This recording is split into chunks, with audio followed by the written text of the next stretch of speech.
تو تیسرے مرحلے میں ہم کہیں گے کہ قید لگانا مولا کے لیے ممکن بھی تھا, کوئی معنی وہاں پہ موجود نہیں تھا. جب معنی موجود نہیں تھا مولا قید لگا بھی سکتا تھا, اس کے باوجود بھی مولا نے قید نہیں لگائی تو نتیجہ کیا نکلے گا؟ پس ہم اطلاق پہ عمل کریں گے. یعنی اطلاق سے مراد کیا؟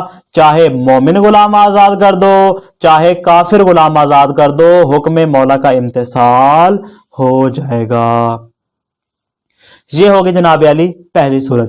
پہلی صورت یہ ہے کہ نہیں آپ کو مصداق خارجی کا علم ہو لیکن ایک اضافی قید کے بارے میں شک ہو جائے. لیکن دوسری صورت میں فرماتے ہیں کہ یہاں پہ آپ کو علم نہیں ہے, یہاں پہ اصلاً آپ کو اس مصداق کے متعلق کیا ہو جاتا ہے؟ شک ہو جاتا ہے. ان یشک کا مکلف شک کرے کس میں؟ فی صدق نفس عنوان المأمور به علی ذلک المصداق الخارجی, کہ خود مأمور بہ کا جو عنوان ہے آیا وہ یہ فلاں والے مصداق پہ صادق آ رہا ہے یا صادق نہیں آ رہا, اس کے متعلق آپ کو کیا ہو جاتا ہے؟ شک ہو جاتا ہے. فرماتے ہیں کہ آپ کو اس مورد میں اصلاً علم موجود نہیں ہے بلکہ خود اس مصداق کے بارے میں آپ کو شک عارض ہو جاتا ہے. مثال دے رہے ہیں, فرماتے ہیں مثال کیا ہے؟ کما اذا امر المولا بالتیمم بالسعید, ارشاد رب العزت ہے تیمم کرو سعید کے ساتھ. حکم مولا ہمارے سامنے آ گیا سعید کے ساتھ تیمم کرو. ولا ندری, ہمیں یہ نہیں پتا کہ انما عدد تراب حل یسمى سعیدا اولا, آیا مٹی کے علاوہ جو دیگر اصناف ارض ہیں مثال کے طور پہ پتھر ہے یا مثال کے طور پہ گھاس پھوس وغیرہ ہے, فرماتے ہیں کہ آیا اس طرح کی چیزیں جو کہ زمین کے دیگر اصناف میں سے شمار ہوتی ہیں آیا ان سے تیمم کرنا صحیح ہے او لا, یا تیمم کرنا صحیح نہیں ہے. فَيَكُونُ شَكُّنَا فِي صِدْقِ السَّعِيدِ عَلَى غَيْرِ التُّرَابِ, فرماتے ہیں ہمیں اصلاً اس مصداق خارجی کے متعلق شک ہو جائے گا. یعنی سعید مٹی کو تو کہتے ہیں لیکن مٹی کے علاوہ جو دیگر مصادیق ہے آیا یہ پتھر اور گھاس سعید کا مصداق قرار پاتے ہیں, مامور بہ کا مصداق قرار پاتے ہیں, مصداق نہیں قرار پاتے. فرماتے شک ہو جاتا ہے ہمیں. یعنی اصل عنوان مامور بہ کا مصداق خارجی پر صادق آنے ہمارے لیے کیا قرار پا جاتا ہے؟ مشکوک قرار پا جاتا ہے. وفی مثلہ کی مثال, اس طرح کی مثال میں جب آپ کو پتا نہ ہو کہ سعید آیا تراب کے علاوہ دیگر مصادیق کے عرض پر صادق آ رہی ہے یا صادق نہیں آ رہی, لا یصح الرجوع الی اصالۃ الاطلاق, فرماتے اس صورت میں اصالۃ الاطلاق کی طرف رجوع کرنا صحیح نہیں ہے. اصالۃ اطلاق رجوع کرنے کا مطلب کیا ہے؟ لادخال المصداق المشکوک فی عنوان المامور بہ, تاکہ اگر آپ کو شک ہو جائے تو جو مصداق مشکوک ہے اس کو بھی آپ اصالۃ الاطلاق جاری کر کے کیا کر لیں؟ مامور بہ میں شامل کریں, جس طرح کہ ہم نے پہلی صورت میں کیا تھا. فرماتے ہیں اس صورت میں اصالۃ الاطلاق جاری کر کے مامور بہ کا جو مصداق مشکوک ہے اس کو آپ شامل نہیں کر سکتے. لیکتفی بہ فی مقام الامتثال, تاکہ اگر آپ اس مصداق مشکوک کو بھی انجام دے دیں تو امر مولا کا امتثال ہو جائے. فرماتے ہیں لا یصح, اس طرح کرنا درست نہیں ہے. تو پھر کیا کریں؟ فرماتے بل لا بد من الرجوع الى الاصول العملیت مثل قاعدۃ الاحتیاط والبراء, پھر ہمیں اصول لفظیہ کو چھوڑ کے رجوع کرنا پڑے گا. کس جانب؟ ہم چلے جائیں گے اصول عملیہ کی جانب, جس کو ہم نے اصالۃ الاطلاق میں بھی بیان کیا تھا کہ اصالۃ الاطلاق کی طرف رجوع کریں گے اس صورت میں کہ جب ہمیں علم ہو مصداق کے بارے میں لیکن اضافی قید کے بارے میں شک ہو تو اصالۃ الاطلاق وہاں پہ کام دے گی. لیکن جہاں پہ اصل مصداق ہی مشکوک ہو گیا تو وہاں پہ اصول لفظیہ کام نہیں دیں گے, ہمیں رجوع کرنا پڑے گا اصول عملیہ کی جانب. ومن ھذا کا اشارہ کیا ہے؟ اس دونوں صورتوں کی جانب. فرماتے ہیں من ھذا البیان, جو ہم نے ابھی دو صورتیں آپ کے لیے بیان کی. پہلی صورت کیا ہے؟ مصداق خارجی کا یقین اور اضافی قید کا شک, اور دوسری صورت میں کیا ہے؟ مصداق خارجی ہی آپ کے لیے کیا ہو جائے؟ مشکوک ہو جائے. فرماتے اس بیان سے تظہر ثمرۃ النزاع فی المقام الذی نحن فیہ, فرماتے ہیں کہ جس چیز کے بارے میں ہم بحث کر رہے ہیں اس بحث کا جو ثمرہ اور فائدہ ہے وہ آپ کے لیے واضح